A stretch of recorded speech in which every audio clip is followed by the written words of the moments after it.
We, the people of the United States, in order to form a more perfect union, establish justice, ensure domestic tranquility, provide for the common defense, promote the general welfare, and secure the blessings of liberty to ourselves and our posterity, do ordain and establish this Constitution for the United States of America. Where does the word citizen appear? I'll send it to you. It isn't there. No, it's not there. Well, that's what counts. But it's in the Constitution, the book. It's in the book. So what? I got it. I don't care. It's right here. It's not in the preamble. Okay? I'll send it to you. Now, look at send it. I got it right there. There's the quote. Look, let me tell you something. All right, here's where the hole in my logic in arguing with you. Yeah, I don't. No, it's fair. Okay? The hole in my argument is this, that it could be that the original handwritten Constitution that everybody agreed upon in that big meeting they had in Boston, I think it was. Was it Boston? No, or Philadelphia. Yeah, it's Philadelphia. Okay, that big meeting that they had where Benjamin Franklin came out and told the lady it was a republic if you can keep it. That could have the word citizen in it, so far as I know. I've never seen the original. But here's what I do know. I do know that what you see right now is the present day scam. Okay? I'm giving full faith and credit that maybe the original Constitution, the real Constitution, is different. But this is what's advertised. This is what's promoted. If I walk into court and I say, I'm using this, do you think they're going to say, oh no, here's the original? Do you think they'll do that? No. Do you think they're going to blow their whole scam just to win this case? No. So, it's important to understand, again, back to what is law. Law is more than just what you can prove in print. Law takes in other factors. And one of the factors it takes into account is policy. What do the powers that be want? Well, they are, as far as I know, promoting this. I accept it as true. Okay? I run with it. I don't bring in other factors because I am a true believer in the advice of Abraham Lincoln. I'm not going to bring up a point that I don't want to argue. So I'm not going to argue as part of my lawsuit that the original Constitution is wrong and here's what it really says. Okay? I'll roll with the scam as long as it works my way. And this does work my way because we, the people of the United States. Now, it doesn't say what people are. It only says that they exist. We, the people. And where do we come from? We come from the United States, or in other words, the States United. Okay? And we have a purpose in order to form a more perfect union and so forth. It's got a laundry list of tasks to be done. Okay? And we say that we do ordain and establish this Constitution for the United States of America. That's a different entity. That's a different entity. The United States of America is a different entity from the United States. And we're the people from the United States. We took matters into our own hands and we created the United States of America. And we've got this Constitution for them. And notice this. It says, here's the specific words. We do ordain and establish. Ordain, the word ordain means our sovereign decree. Okay? Ordain means make law. Ordain means authorize. Okay? Lots of different meanings depending on context. But the authority came from the people. The sovereign people created this. Now, I can't tell you what people are, but I know the relationship between whatever those people are and the government, the United States of America. So, we ordain and establish this Constitution for whom? Not for you, not for me. It was for the United States of America. So, there you have the very essence of sovereignty. See, I know I've had some people say, well, I'm not sovereign, God is sovereign. Well, the word sovereign is actually one of those relative words. Sovereign relative to what? So, I'm not sovereign relative to God. but I definitely am sovereign relative to the United States of America, if I'm one of the people. Time out for a tape change.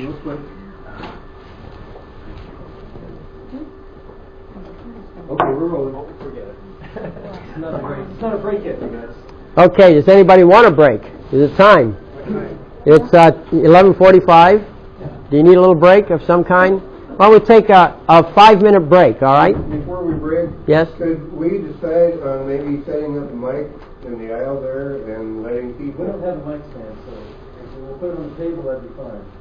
Because this is really disrupting, passing the mic around. We don't have mic stand. He just told you. We can put it on the table.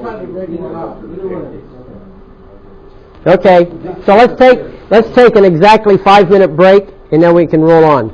Okay, it is now exactly 12 o'clock by my watch.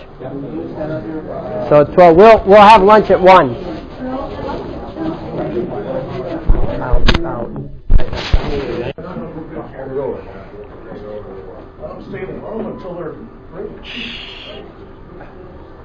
Okay, we're on the air. Okay, so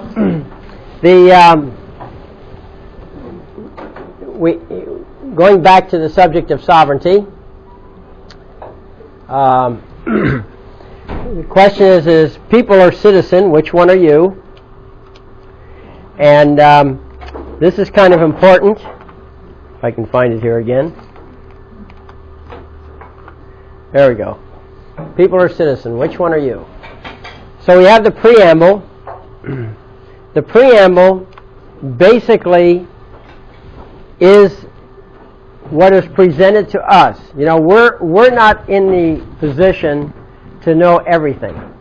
We're not in a position to know what it is, you know, is true and what's not true. The best we can do is go to the law library, do our research, and of course use our brains to whatever extent we can in order to get at whatever the truth is. But there are forces in the world much bigger than any one of us. We have to acknowledge that. So in this case, one of the grand forces of the world has presented to me, partly in the school system, partly in the law libraries, that this is the preamble to the Constitution. So whether or not it really is, whether or not it came from an engrossed copy or not, because I've been told that things are different, this is what's being advertised. So I take it on the surface. And when I go to court, I know that the man behind the bench is looking at the same thing that I'm looking at pretty much.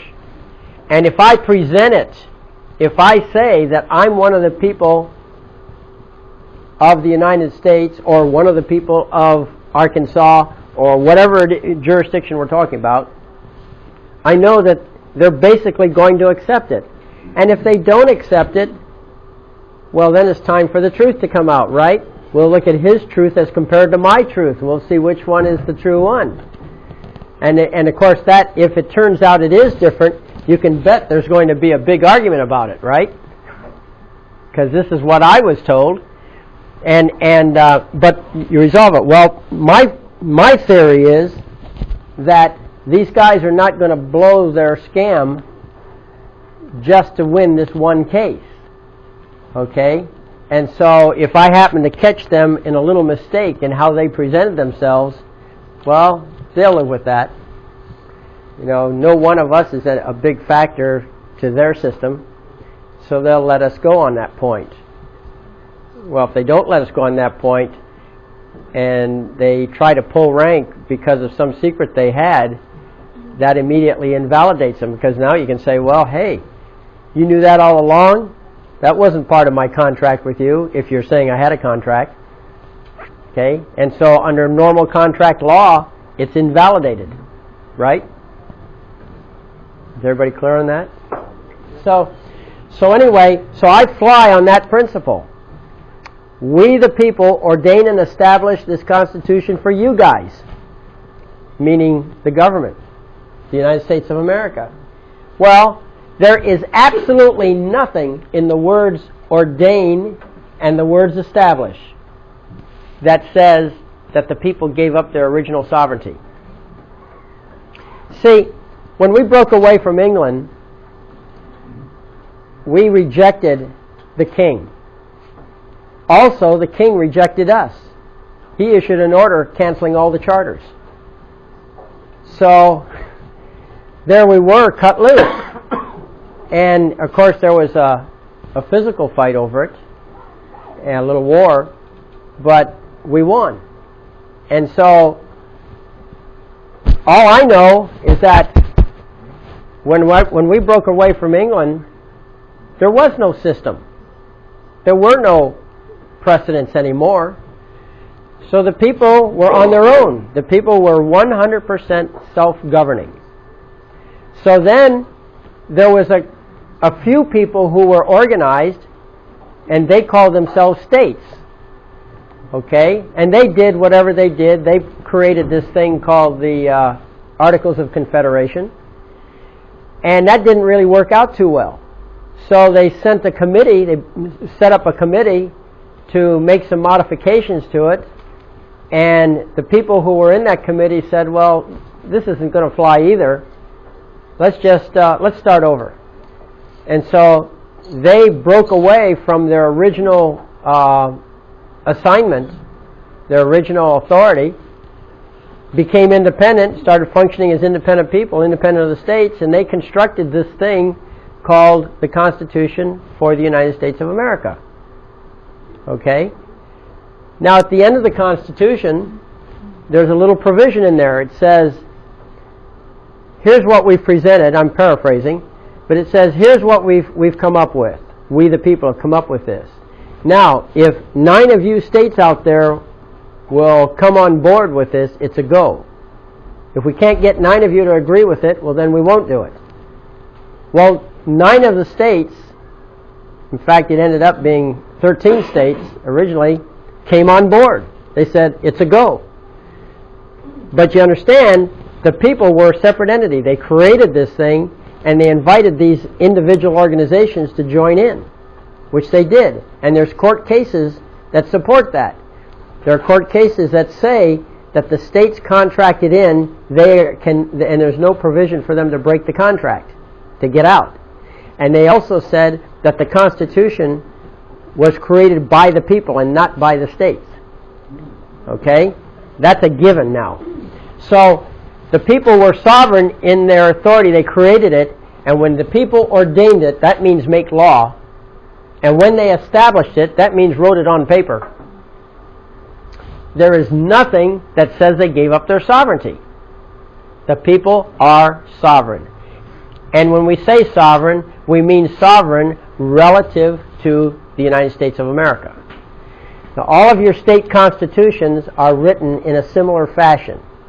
They say, various states, they say the people ordain or the people establish this Constitution, something like that. It's not written as beautifully as the federal Constitution is, mainly because many of their constitutions were written before. The United States Constitution is a very well thought out Constitution. The more I've studied it, the more I realize, boy, these guys were real brains. They solved a number of problems.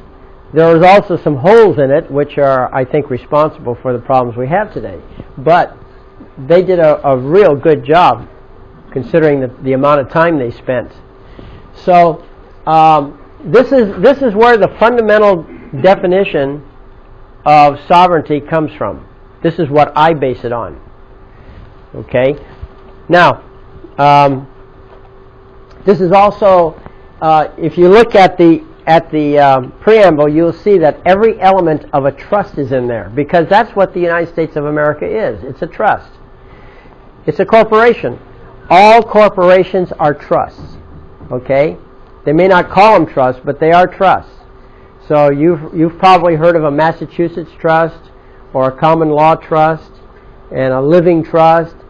Those are trusts too. But corporations, a corporation for profit, a non-profit corporation, those are trusts as well. Yes?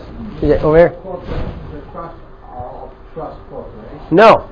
But all Could you repeat that? he wanted to know if all corporations are trusts, but are all trust corporations? The answer is no.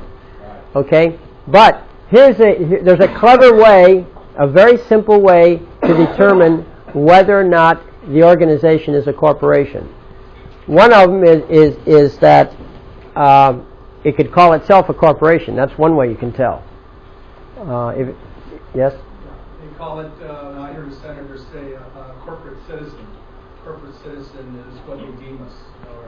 Yeah, you can call that too, right. Okay, he's saying that he's heard of senators refer to corporate citizens, okay, that the citizens are corporate citizens. Okay, but anyway, the thing is that you can tell a corporation very simply. All corporations have president, vice president, secretary, and treasurer. Well, the vice president is optional, but they have the secretary and treasurer. But what's the United States? It has a president, secretary, and treasurer, right? As well as a vice president. And not only that, well, also a country, a true country, has a governor because he governs for the people. Okay?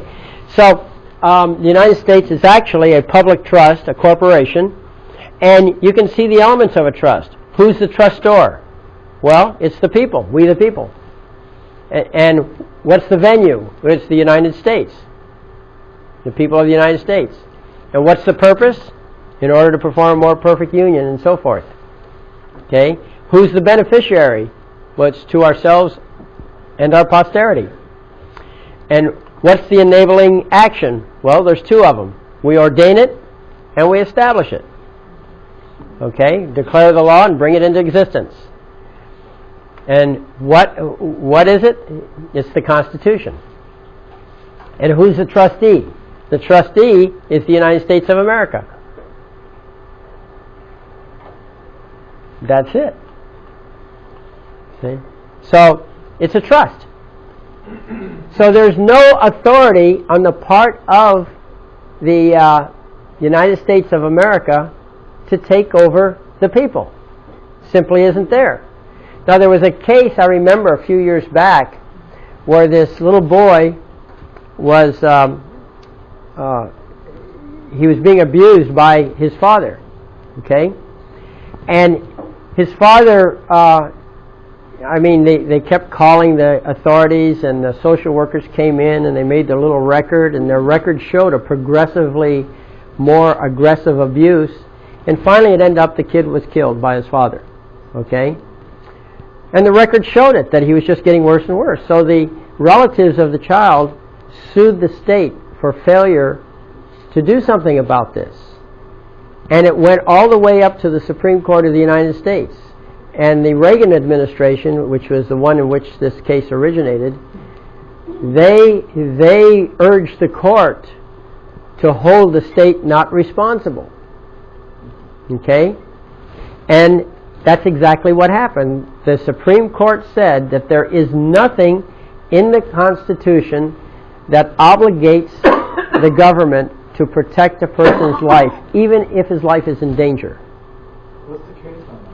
I don't know, but I remember it happened. There's plenty of cases. That wasn't the only one. There's others. Okay? See, there's nothing in the Constitution that obligates them. They only have a general obligation. They don't have an individual obligation. Now that might sound terrible at first, but let me tell you this. When you grant somebody the power to independently decide that you need protection, what happens if they decide to do something for your own good? Okay? You've all seen that cartoon with the gun pointing at you? I'm from the government, I'm here to help you. Right? So, it's recognized, some of the greatest minds in history have recognized that government is pure coercion. Okay? You do not want to grant them the power to protect you on their own. They have, because they might overprotect you. What you do want, you want the government to be able to decide to help you if you ask them to assist you, right? So if two real people are duking it out in the parking lot and there's a policeman nearby, he can't do a thing about that. until one of them hollers for help. Now he can make a decision to help. But that's an independent decision. He could still decide not to help for whatever reason. So there's no nexus there. There's no obligation. So you should understand that. But look here. Here's what the courts have said. All right? The people of this state, as the successors of its former sovereign, are entitled to all the rights which formerly belonged to the king by his prerogative. Notice that. What rights do you have? Not all of them, but whatever ones you decide you have. You are the decider of what your rights are. It is your prerogative. See? You do not need a higher authority to define your rights. Your rights are self-defining. Remember, the United States of America used to have a nickname. I haven't heard it much lately, but the nickname used to be the Great Experiment in Self-Government. Okay? Because we are truly self-governing. We govern ourselves. We don't need someone to govern us. Okay? We don't need representatives.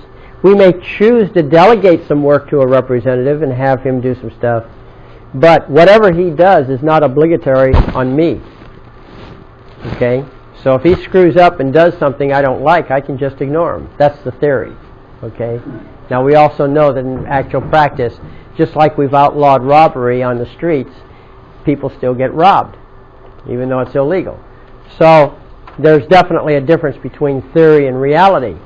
But you have to start with the theory, and that's why we're in this room here. We've got to find out what the theory is so that then we can hold them to it as much as possible. So the theory is that we define our own rights.